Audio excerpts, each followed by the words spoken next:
So hello बच्चों, नमस्कार। चलिए शुरू करते हैं next video, that is the factor affecting the equilibria. देखो बच्चों, जो इक्विलिब्रिया होता है वो इक्विलिब्रियम का सिंगुलर होता है। Equilibrium is the plural word, ठीक है। तो अब हम यही देखने वाले हैं कि जैसे कोई एक इक्विलिब्रियम रिएक्शन है, मान लो रिएक्टेंट से कोई प्रोडक्ट पी बन रहा है, तो इस पर जैसे कंसंट्रेशन का क्या इफेक्ट आएगा, इस पर प्रेशर का क्या इफेक्ट होगा, जिस पे कोई अगर एडिशनल कोई इनर्ट गैस ऐड करे तो उसका क्या प्रेशर अफेक्ट आएगा, वॉल्यूम का क्या अफेक्ट आएगा। तो डिफरेंट डिफरेंट पैरामीटर्स है जिसकी हम स्टडी करेंगे कि इक्विलिब्रियम पे वो अगर ऐड किया जाए तो फ़र्क क्या पड़ेगा, ठीक है। रिएक्शन बैकवर्ड जाएगी, फॉरवर्ड जाएगी, ये सब चीज़ें बेसिकली। मेरा नाम रविशंकर है और आपका इस प्यारे से यूट्यूब चैनल पे बहुत बहुत स्वागत है जिसका नाम है केम क्रश। फैक्टर अफेक्टिंग इक्विलिब्रिया वाले टॉपिक में एक सबसे पहले आपको एक बहुत ही इम्पॉर्टेंट प्रिंसिपल के बारे में जानना होगा जिसका नाम है ली चैटलियर प्रिंसिपल। ये इसका नाम है ली चैटलियर प्रिंसिपल, ठीक है। तो ये व्यक्ति थे जिन्होंने इसको दिया था। बेसिकली ये क्या कहते हैं, ये कहते हैं कि चेंज इन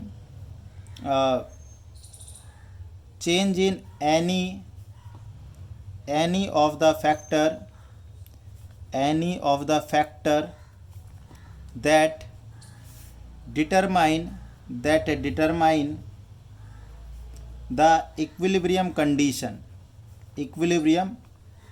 ये ध्यान देना आप, equilibrium condition of a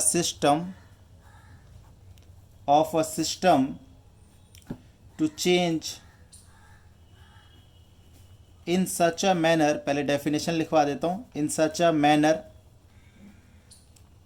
so as to reduce or to counter यूँ कह लो आप, counter the effect of change। अब देखिए ये तो हो गई डेफिनेशन। अब ऑब्वियसली मुझे पता है कि डेफिनेशन से कुछ ज़्यादा आपको समझ में नहीं आया। इसमें यह बोला गया है कि देखो इक्विलिब्रियम को अफेक्ट करने वाली अगर किसी भी कंडीशन में आप चेंजेस करते हो, माने प्रेशर हो गया, वॉल्यूम हो गया, टेम्परेचर हो गया, है ना, अमाउंट हो गया, या फिर कोई गैस हो गई, इनर्ट गैस, अगर आप किसी भी, आप कंसंट्रेशन भी ले लो, आप किसी भी पैरामीटर को चेंज करते हो तो इक्विलिब्रियम डिस्टर्ब हो जाएगी। तो इक्विलिब्रियम रीअटेन होने के लिए उस डायरेक्शन में मूव करेगी जिधर जो आपके द्वारा जो चेंज किया गया उस चेंज को काउंटर किया जा सके या फिर रिड्यूस किया जा सके। बात समझ में आई? एक बार मैं फिर से रिपीट करता हूँ।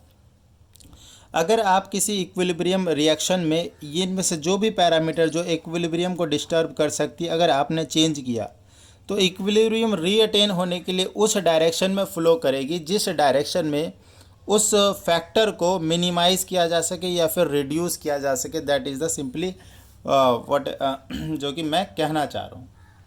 अब इस वजह से एक एक करके मैं जैसे कि इफ़ेक्ट ऑफ कंसंट्रेशन पढ़ता हूँ बेटा। तो पहला जो हमारा है effect of concentration, very important topic.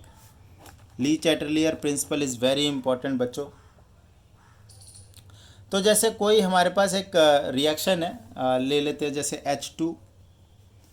H2 gas plus I2 gas gives 2HI। तो जैसे ये है, अगर हम मान लो इफ़ेक्ट ऑफ कंसंट्रेशन की बात कर रहे हैं, अगर H2 का कंसंट्रेशन बढ़ा रहे हैं, H2 का कंसंट्रेशन बढ़ा रहे हैं तो रिएक्शन क्या चाहेगा, इक्विलिब्रियम क्या चाहेगा कि इक्विलिब्रियम उस डायरेक्शन में मूव करे जिधर H2 कंज्यूम हो रहा है। आपने H2 बढ़ाया तो H2 कंज्यूम किस डायरेक्शन में हो रहा होगा, फॉरवर्ड। तो अगर आप H2 या फिर I2 दोनों में से किसी का भी कंसंट्रेशन अगर आप बढ़ाते हो तो रिएक्शन बच्चे फॉरवर्ड मूव कर जाएगी, क्योंकि फॉरवर्ड में ही H2 और I2 कंज्यूम हो रहा है। बात समझ में आई? H2 बढ़ाया, I2 बढ़ाया तो रिएक्शन फॉरवर्ड जाएगी। मगर आप HI अगर बढ़ाते हो तो HI तो कंज्यूम किधर हो रहा है, बैकवर्ड। तो रिएक्शन किधर जाएगा, रिएक्शन जाएगा बैकवर्ड, ठीक है। बेसिकली मैं ये कहना चाह रहा हूँ जैसे रिएक्टेंट एंड प्रोडक्ट के बीच में इक्विलिब्रियम है। अगर आप रिएक्टेंट का कंसंट्रेशन बढ़ाओगे तो इक्विलिब्रियम फॉरवर्ड जाएगा, अगर आप प्रोडक्ट का कंसंट्रेशन बढ़ाओगे तो इक्विलिब्रियम जो है वो बैकवर्ड मूव कर जाएगा। बात समझ में आ रही है? तो ये बहुत ही छोटा सा कंसेप्ट है कंसंट्रेशन का, इफेक्ट ऑफ कंसंट्रेशन क्या हो रहा है। ठीक है, इसमें सिंपली हम सिर्फ और सिर्फ जो गैसियस कंपोनेंट है और जो गैसियस कंपोनेंट या फिर जो एक्वस कंपोनेंट है उसी का लेंगे। प्योर सॉलिड और प्योर लिक्विड का जो कंसंट्रेशन है वो नील हो रहता है, उतना चेंज नहीं होता है, कांस्टेंट रहता है।